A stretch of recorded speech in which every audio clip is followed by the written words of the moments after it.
And Jim, we're now in the hands of Ms. Lisa Lambert. This is the pre-meeting of the Mobile City Council, Tuesday, April the 2nd. We have approval of minutes from March 26th. Is there any issues, anyone? Okay, Appeals, we have requests for waive the noise ordinance on April the 27th on government from 5 p.m. until 10 p.m. April 20th on Brook Court. I'd like to hold this one a week. okay. April 26th on Wimbledon Drive West from 5:30 p.m. until 11 p.m. It's okay. April the 6th, Medal of Honor Park from 1 p.m. until 5 p.m. April 6th, Langen Park from 3 p.m. until 6 p.m. Are you good, Councilman Carroll, with yours? Public hearings today is the public hearing to rezone property located at 255, 257, and 259 Dogwood Drive from R1 to B1. Public hearing to consider an ordinance to amend Article 13, Section 64, 13-2 of the Unified Development Code. Ms. Gregory? Yeah, I gave you all a letter that Joel and I sent to the Planning Commission. It just talks about what this is. You may remember some time ago, the council sent a message to the Planning Commission to ask them to consider amending the UDC. After much discussion, it came back that instead of amending the entire UDC, it was better to just amend this one section of the UDC, which is just the Village of Spring Hill overlay. So that's what this is. Anyone else? Yeah, Sharon, I asked before about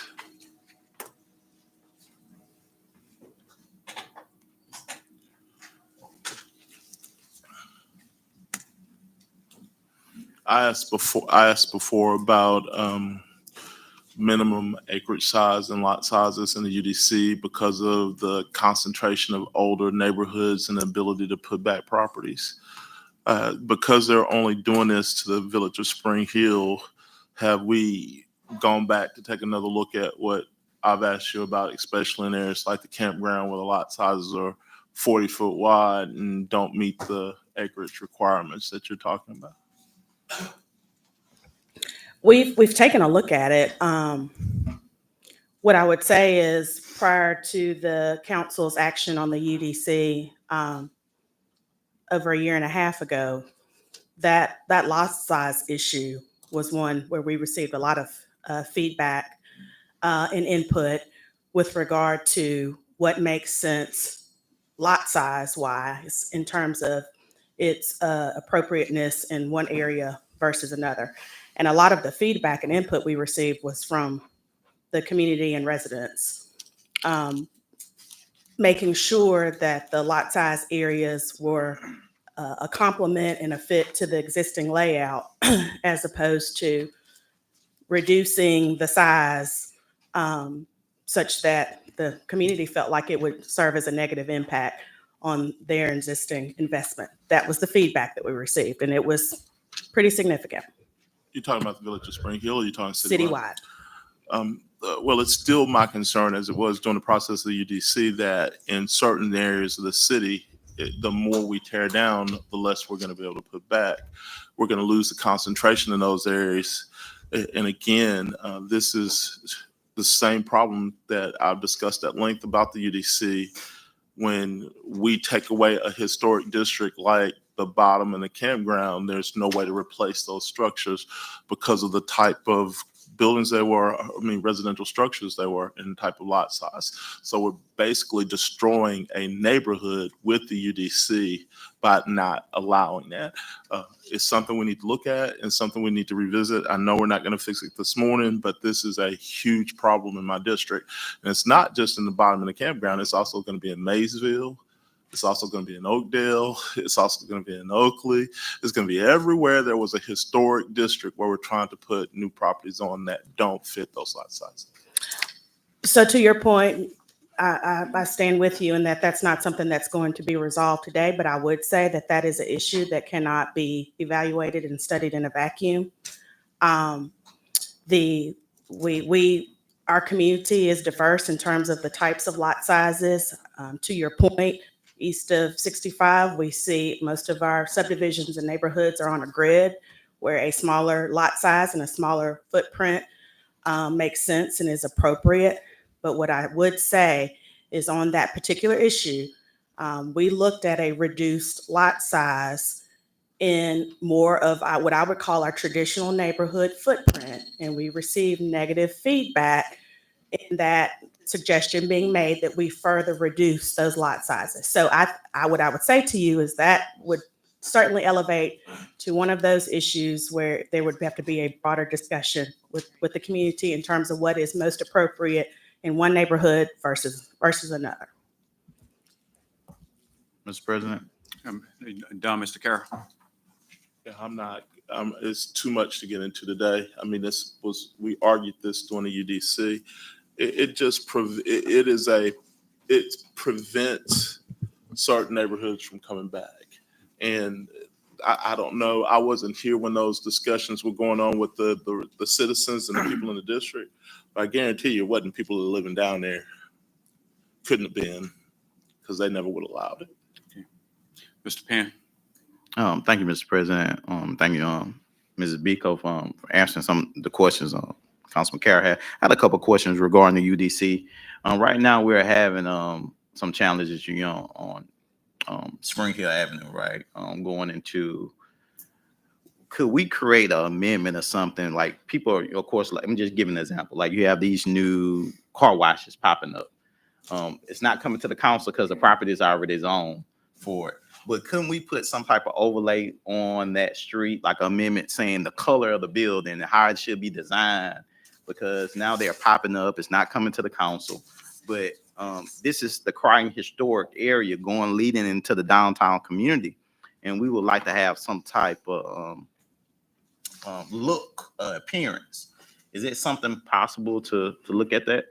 So the UDC, we introduced some form-based features with regard to the facade of the building, how it's sited on the property. So we have introduced what I would call more architectural site-based standards, but it was a first step. And it was intentional as a first step to get the public and the community introduced to an additional standard.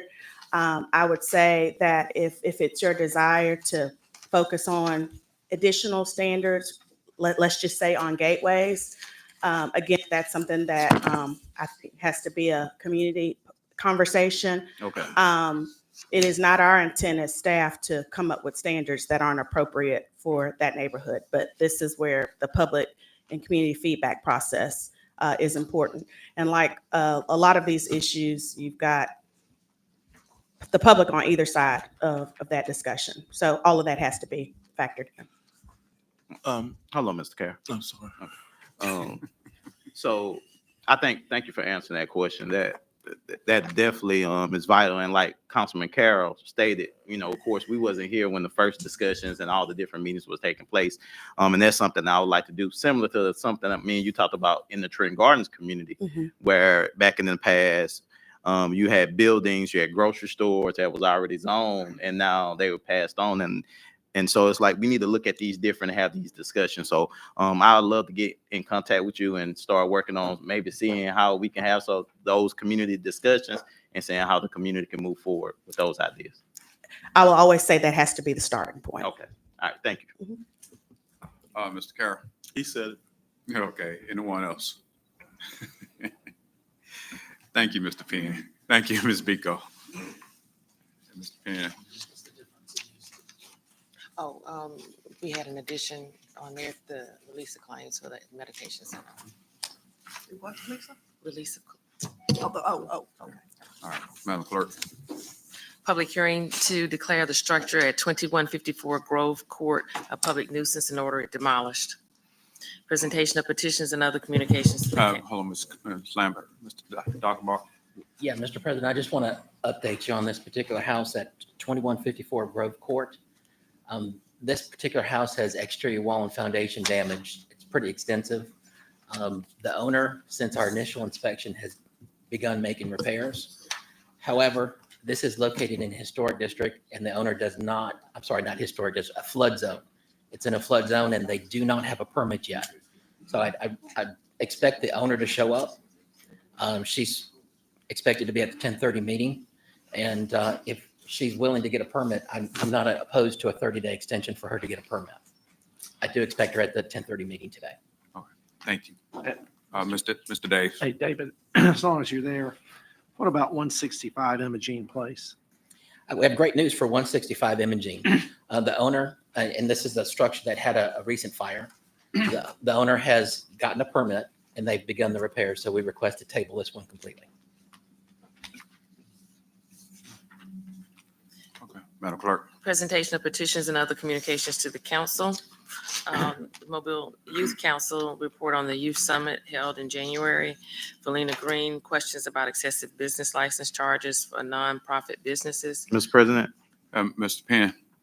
to the administration, is there any changes with the business license charges for nonprofit businesses or? Yeah, so, yeah, I mean, like, is there any charges or anything dealing with nonprofits that we should be aware of?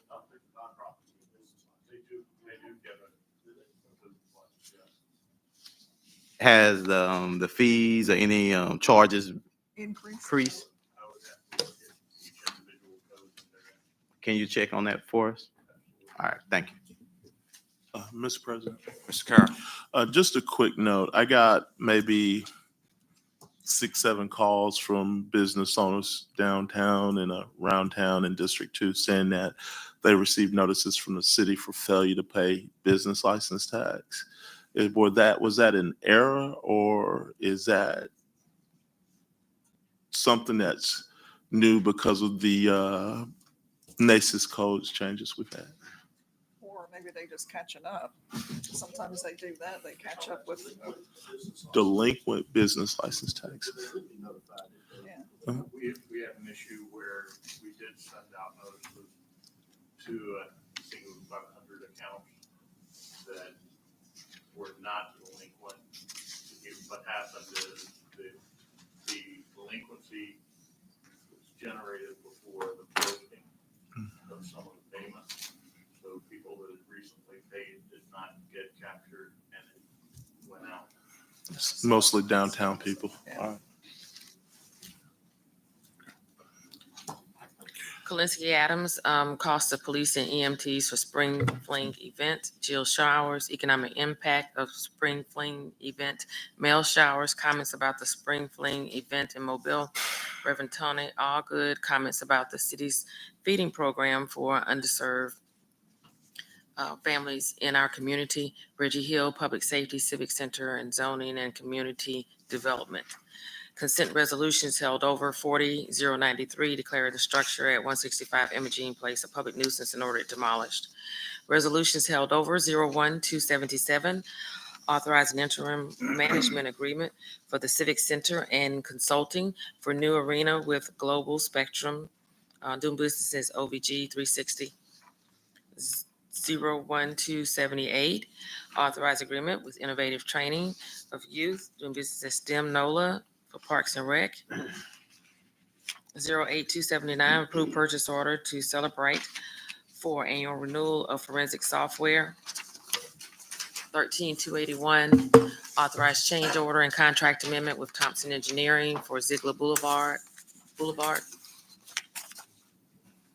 21282, authorized contract with Geotechnical Engineering Testing for geotechnical investigation and materials testing services for design of new construction of Civic Center. Ordinance has been introduced. 64024 is the rezoning on Dogwood Drive. 64025 is the amending the ordinance article 13, section 64-13-2. Councilmember Daves, Mr. President, on 64024, where are you at on that one, if you don't mind me asking? I have not made up my mind yet. I want to hear all the testimony before I make up my mind. Yeah, I suspect we will have a number of people come to speak today on this. Yeah. Mr. President, as far as, I know one of the concerns that, citizens have been vocal about is traffic engineering. Will we have somebody at the meeting that maybe could respond to, that specific issue right there off of Airport, right before you get to University there. Currently, right now, it allows a cut in or allows you to cut across traffic to get in. I think that one of the concerns was the amount of traffic and the possibility for even more accidents to occur there. And I just want to make sure that we have somebody there that could kind of address that as far as the city's concerned. My understanding, Mr. President, I'm not exactly sure what you're talking about. The original plan called for a left turn off of Airport Boulevard into the property. My understanding is that was nixed, and that as a result, there will be an entrance to the property on Dogwood Drive. Okay. So I think the concern, that was one, and I think that addresses part of the concern, but I think now some of the concern is going on to Dogwood Drive if you're going west on University. Currently, right now, before you get into the turn lane, you can shoot across the Dogwood, and I think one of the concerns is amount of traffic that would increase and outside just the normal residential traffic. well, we need to make sure we fully understand what the traffic implications are. I will, to go back to Mr. Reynolds' question, as I said, I want to hear what everybody has to say about it before I vote. I will say that at this point, I think that there are arguments on both sides of the question that are valid. And my inclination at this point is to vote my own conscience and ask each of the other council persons to vote their own conscience on this issue.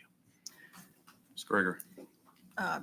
Just to follow up on the traffic, we got the traffic study, 2 days ago, something like that. And reading through it, there were some valid questions, I think, brought up about how old the traffic count was and did they do a count during holiday season? The traffic count that was commissioned by, not the developer, but some developer. Yeah, the traffic study that was commissioned by others, not the one that came out first, that was done by the, right. So anyway, I just think that some of those concerns that were brought up are valid, and we need to have somebody to speak to the traffic count and when the numbers were done, and do they change over like a year's time, that sort of thing. And what about during holiday periods? Because, that is a very busy area. I mean, it's busy anyway. And just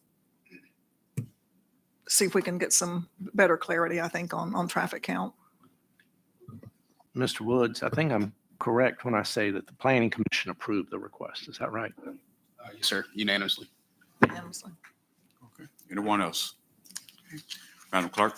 Consent resolutions being introduced, 03286, concur in the appointment of Dr. Reginald Sykes to the Mobile County Board of Human Resources. 03287, reappoint Stuart Brooks to the Electrical Examiners Board.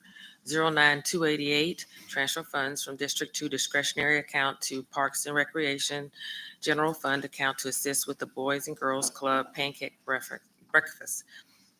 37289, 290, 291, 292 are recommending approval to the ABC Board for issuance of a retail beer, table wine off premises only license to Raceway on on Government Boulevard. Issuance of a retail beer, table wine off premises only license to Texaco DIP on DIP.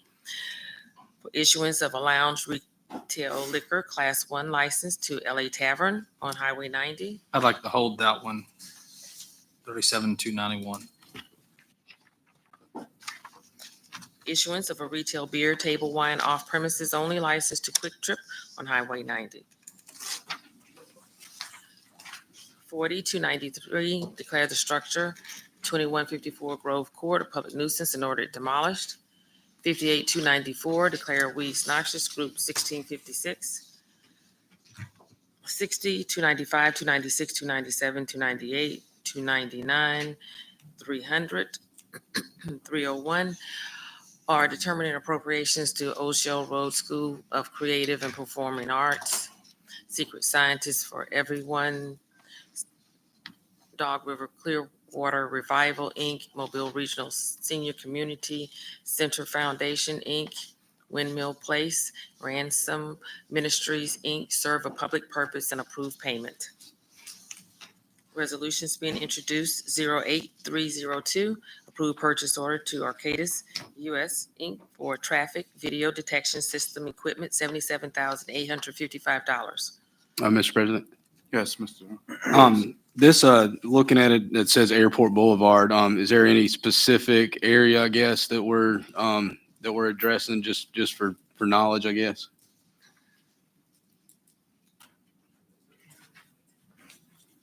We'll have it for 10:30. Okay, thank you. I know that whole corridor is being secret, so. Okay, perfect. Thank you all. 08303, approve purchase order to CDW Government LLC for annual renewal of network security software licenses, $16,179.50. 08304, approve purchase order to Samsung Equipment for replacement vertical mass for garbage truck, $24,176.36. 08305, approve purchase order to SHI International for annual renewal of various citywide software subscriptions, $400,826.12. 08306, approve purchase order to Stivers Ford Lincoln for F-150 pickup truck for inspection services, $37,652.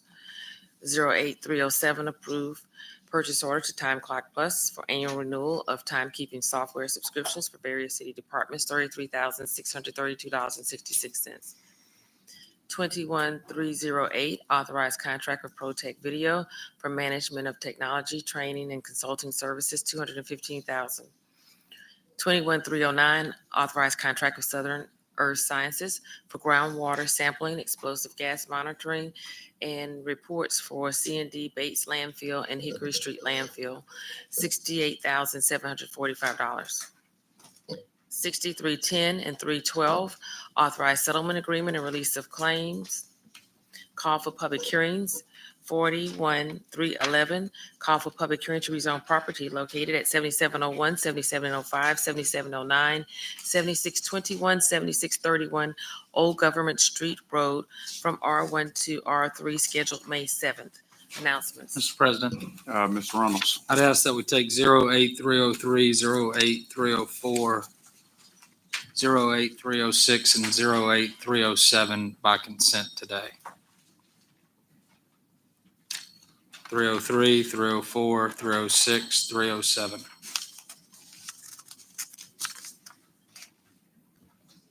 So, No objection.